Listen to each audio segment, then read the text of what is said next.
Robot Head is back at it again with his usual shenanigans. If you don't know who he is, he's basically a YouTuber who's made a living off of hating Star Wars. I'm guessing he's a fan of the franchise since he talks about it all the time, but he also very rarely says anything good about it. I mean, the truth is probably just that he knows that hating Star Wars is a good way for him to make a lot of money. I mean, every time he makes a video that isn't about Star Wars, they're also centered around things he doesn't like, rarely the things he enjoys. There's also the whole anti-wokeness aspect of his channel that seems to permeate throughout most of his videos, and today we'll take a look at a couple of his videos so that I can show you just how dishonest and weird this channel is. I hope you enjoy. So I've had my eyes on this video for a while now because look at it, what a pathetic title. Don't worry, we'll get to how dumb that video is in just a bit, but while I was looking over his channel, another video caught my eye. Garbage across the wokeverse. And I just couldn't not check this out. However, I'm not going to spend too much time here because I do want to tackle his Star Wars Hates Men video, but his Spider-Verse video truly is a masterclass at how to come off as the most incompetent film critic, because almost everything he says in this video seems forced, like he's trying to make up some hidden secret agenda to get mad about that isn't really there. So let's do a quick speed run of Garbage Across the Wokeverse. Across the Spider-Verse, a film for the Twitter generation who hate original characters and have a 5-minute concentration span. Later in this video, you complain that Peter B. Parker isn't good like other iterations of the character.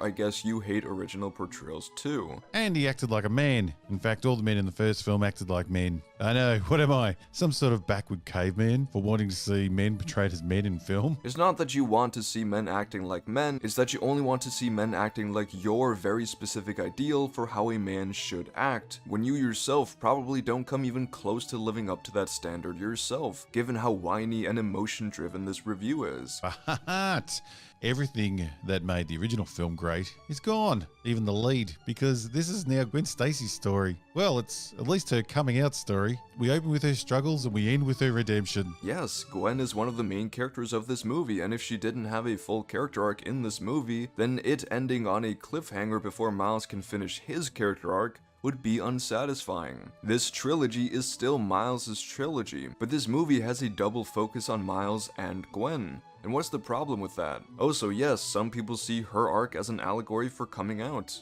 Deal with it. I nearly cried when I realized that this was part one of a 2-part story. Well, I didn't really cry because I can only take so much social grooming and classic character destruction in my entertainment. I'll be fine missing the next one, thanks. We'll mention Peter B. Parker later, don't you worry, but this is such a childish reason to not want to watch the sequel. If you didn't like the movie, then that's fine, but you're really getting triggered at a teenage girl and a man dressed in pink holding his daughter? I feel bad for this man's Tinder profile. Must be drier than Ben Shapiro's wife.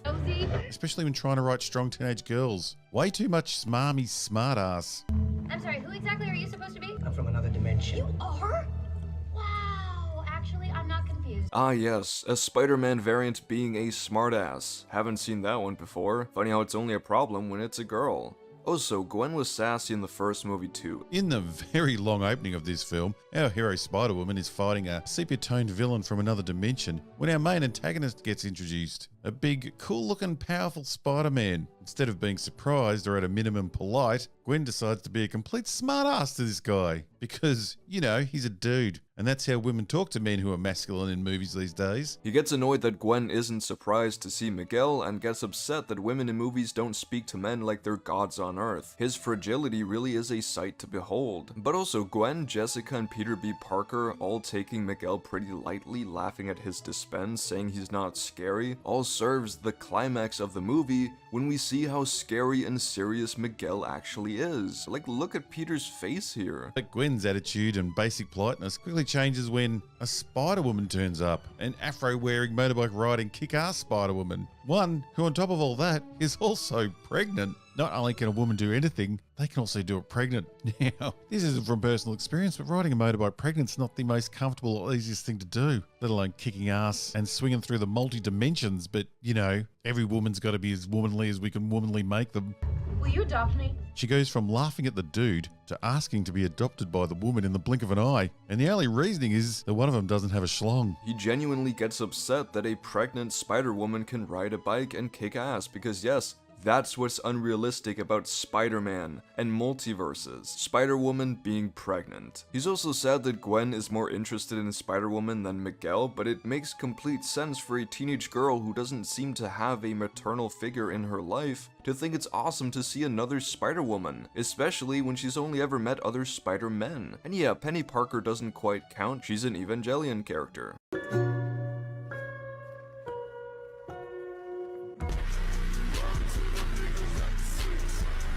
But the others, shit. We have moron, pathetic, flamboyant, psycho, and female. Now he goes into depth with all of them, but I just wanted to ask people who have watched this movie, did you also think the movie bastardized all the male characters? Or is Robot Head being a silly person? Let me know down in the comments.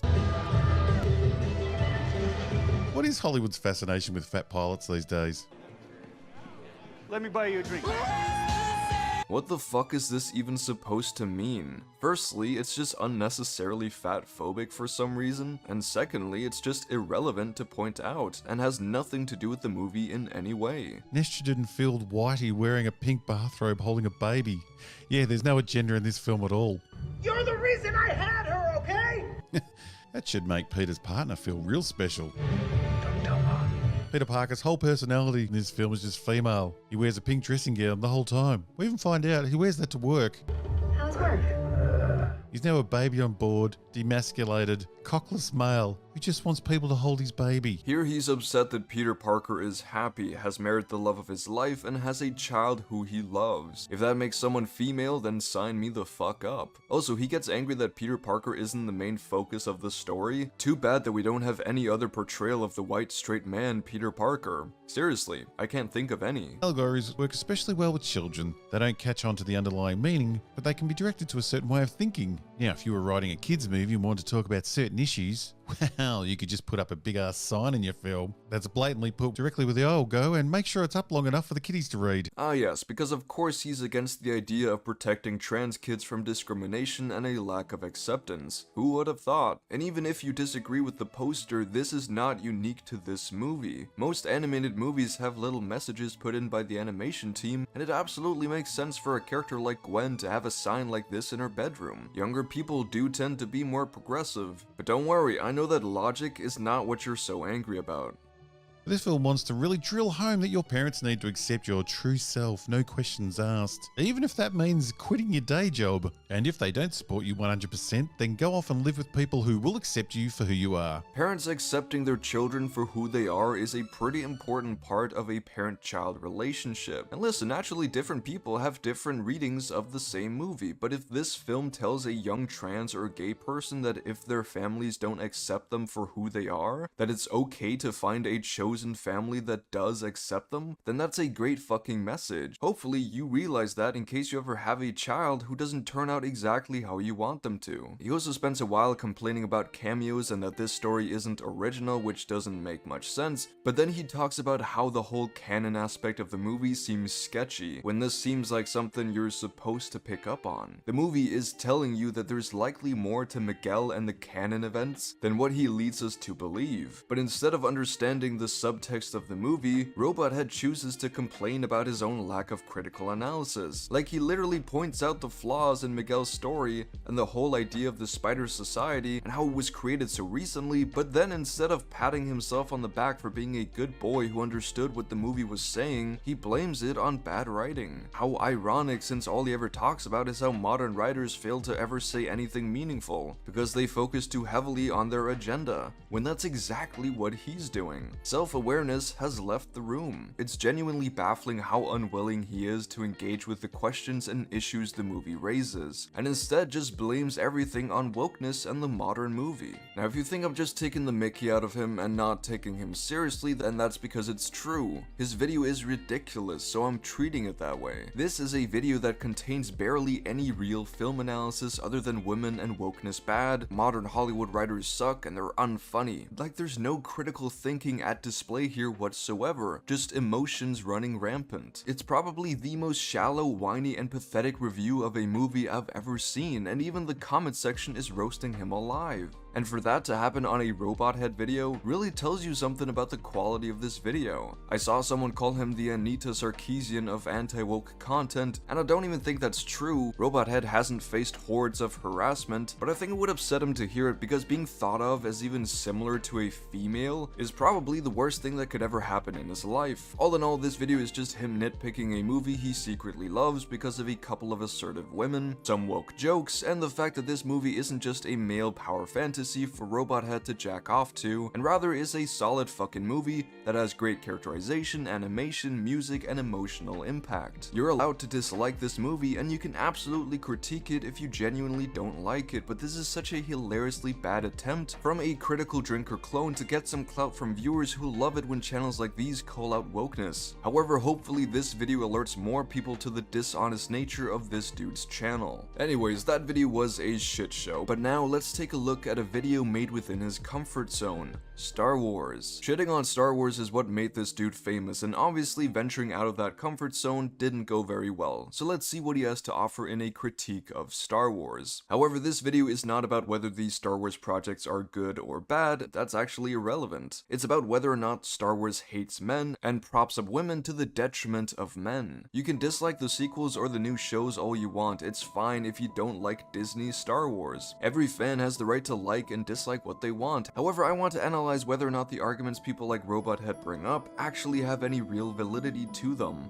or if it's just a ploy to get clicks from people who don't really like seeing women represented in media. We recently looked at examples of this so-called agenda in a video where we responded to the Critical Drinker's video about the feminization of Star Wars, and as you can imagine, it was horrendously vague and dishonest. So let's see if Robot Head has any better arguments. I mean, just from the title, thumbnail, and description alone, there isn't much hope of that. I think you honestly need to be pretty insecure to truly believe that Star Wars hates men, that the treatment of men in this franchise is somehow insidious and hateful. Like, sure, you can talk about how there are more female characters now than back in the day and that there are more female protagonists, but there is still plenty of male characters in prominent roles, and you'd have to be blind to not see this, so I'm very intrigued by what this video will tell us, whether the argument will be the same old Disney hates men because women good, wah! Or whether there will actually be a coherent and valid argument. Only time will tell. Now, it's always fun to criticize Disney due to their incompetence. I've made a career out of it, and looking at a lot of the decisions they have made since buying Star Wars, it's pretty obvious they're just making it up as they go along, which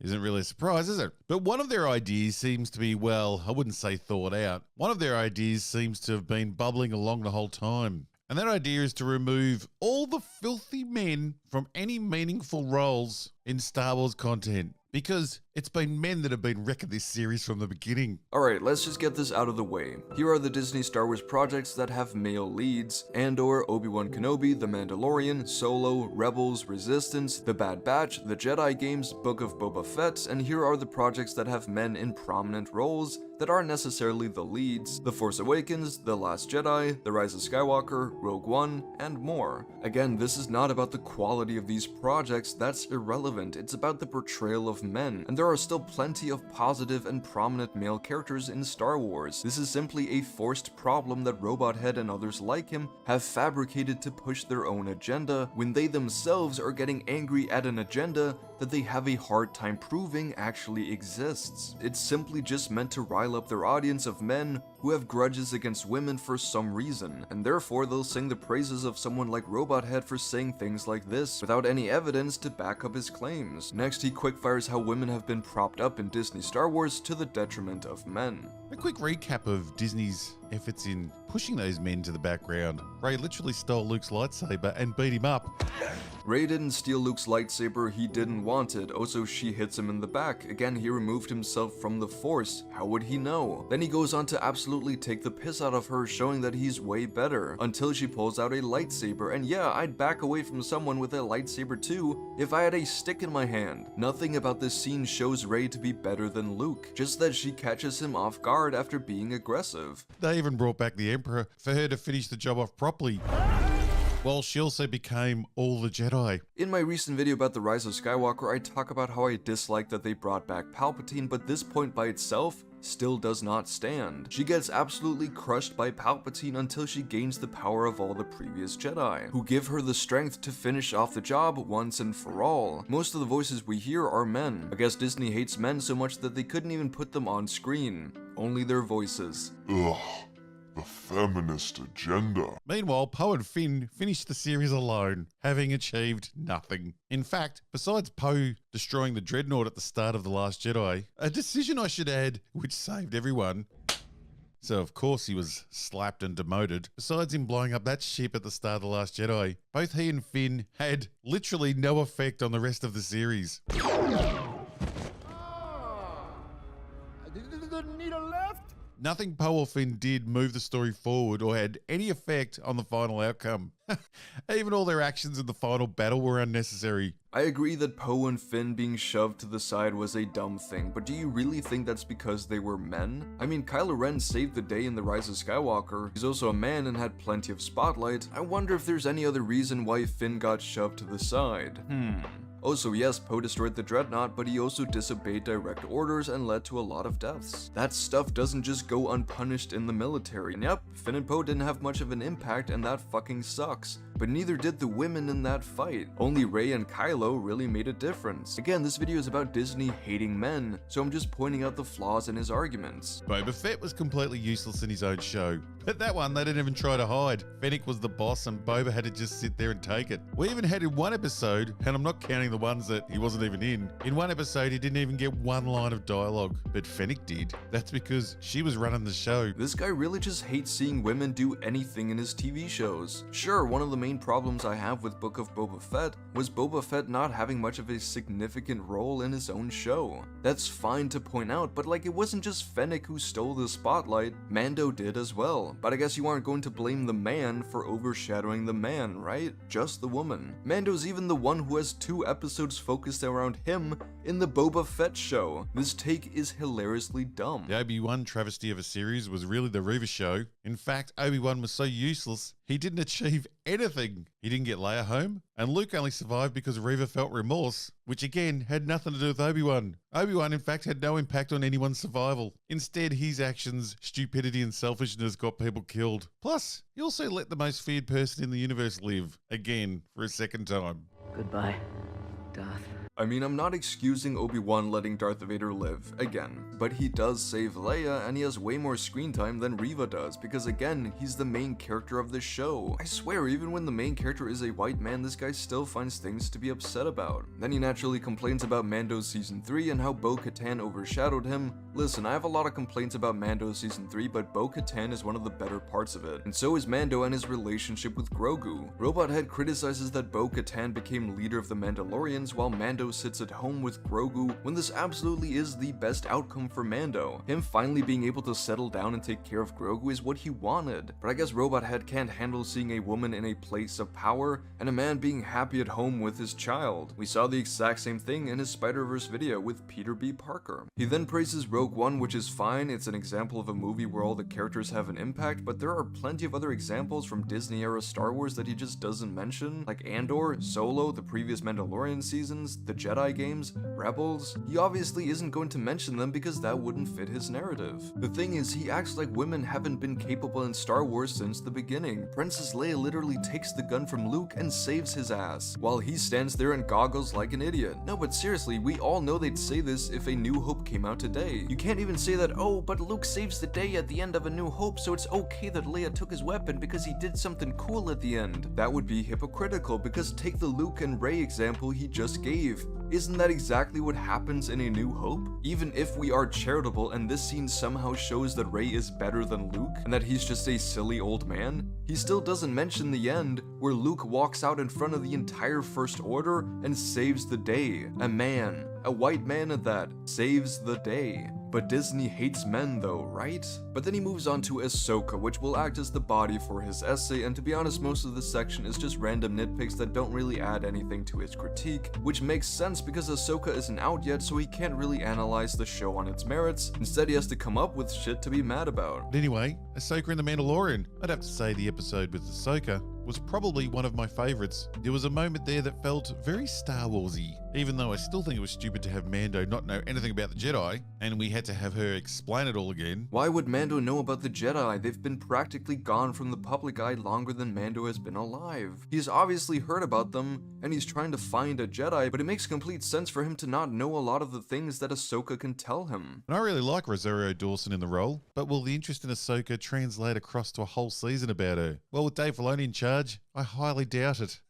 I mean, I can't wait for Dave to insert himself into the show as a boring, stupid character wearing a cowboy hat, a move just to stroke his own ego. So there is that to look forward to. Listen, you don't like Dave Filoni. You can think he's bad for Star Wars, that's fine, but this is just such a weird thing to point out. Newsflash, there are a lot of directors who insert themselves into their movies for little Easter eggs. That's not a unique thing to Dave Filoni, and sorry to break it to you, but selling toys and action figures is the reason Star Wars is as big as it is. Do you think George Lucas became a billionaire solely for his writing and directing capabilities? No, my man was an expert at merchandise. He then talks about how a lot of the new Star Wars shows almost require someone to have watched other shows to understand who the characters are, because some of these cameos just expect you to, and I can understand the reasoning here. This is also a problem with the MCU. It's harder for new fans to just pick up a show and understand what's going on. However, we also don't know if Ahsoka will have this problem or not. Maybe it will do well to inform the new watcher, or maybe you need to have watched Rebels to understand what's going on. I think Arcane has a great balance between having a fantastic story that anyone can enjoy,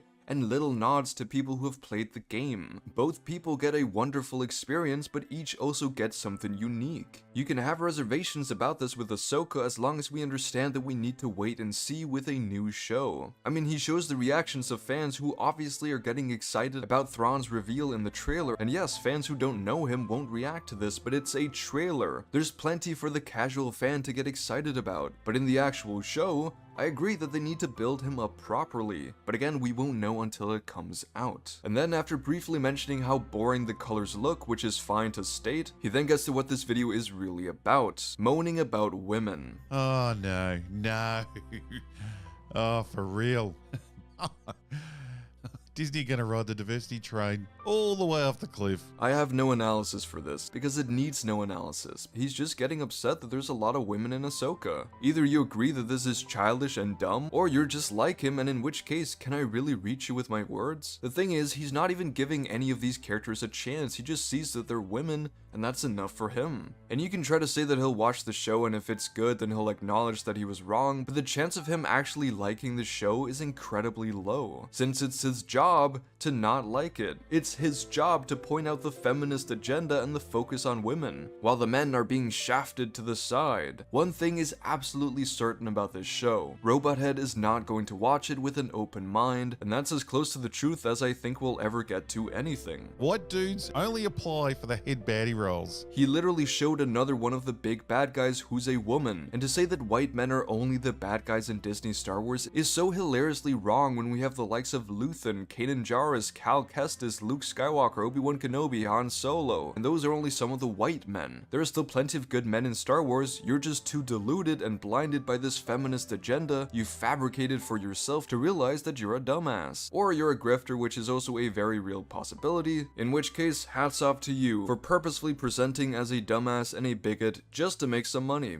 Good for you, dude. And I know this has been asked 1,000 times, but who are they trying to appeal to? Why are Disney obsessed with turning away their traditional fan base and going after the female or weirdo soy-based selection of the public? The section of the public that just has no brand loyalty to them. And here we have another example of a big anti-woke channel not understanding capitalism. Disney as a mega corporation seeks to make money, that's the main goal. Disney itself does not have political ideologies or morals, they're out to make money, and believe it or not, diversity and representation is profitable. You'd realize this if you paid attention to the fact that even though channels like you have been calling out wokeness and identity politics in cinema for almost a decade now, saying go woke, go broke, most big new projects still choose to do these things. If wokeness wasn't popular and profitable, then companies and studios would stop being woke. It's that simple. And that should tell you something about what the general public wants to see. Wokeness, whether you like it or not, is profitable, because most people aren't like you. They don't get pissy every time a Star Wars show isn't focusing solely on the white guys. They're fine with seeing people who aren't white men. Most people just want good quality media.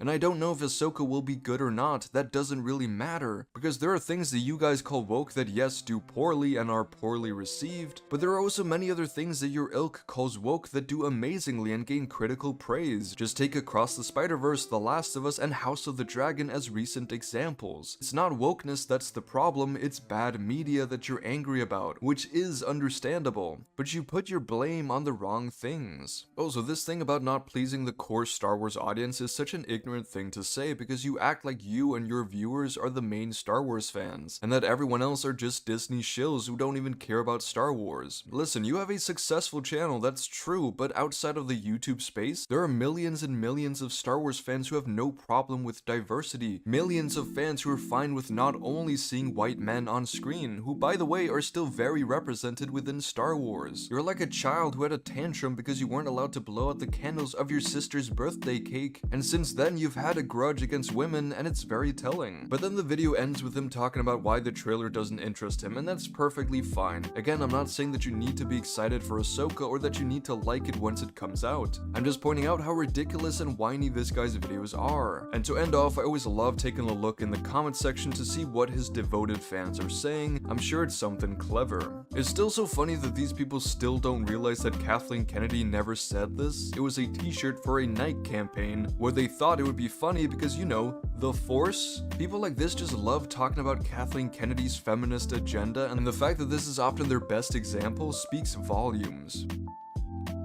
Did Robot Head secretly write this? Seems like something he would say. I mean, just imagine getting upset at the extras of a movie not being men, or that Rey didn't need Finn to hold her hand. This guy's definitely the type of person to touch a random girl on her back as he's moving past her in the club, and then when she tells him off for it, he goes back home and writes a comment like this on a Robot Head video.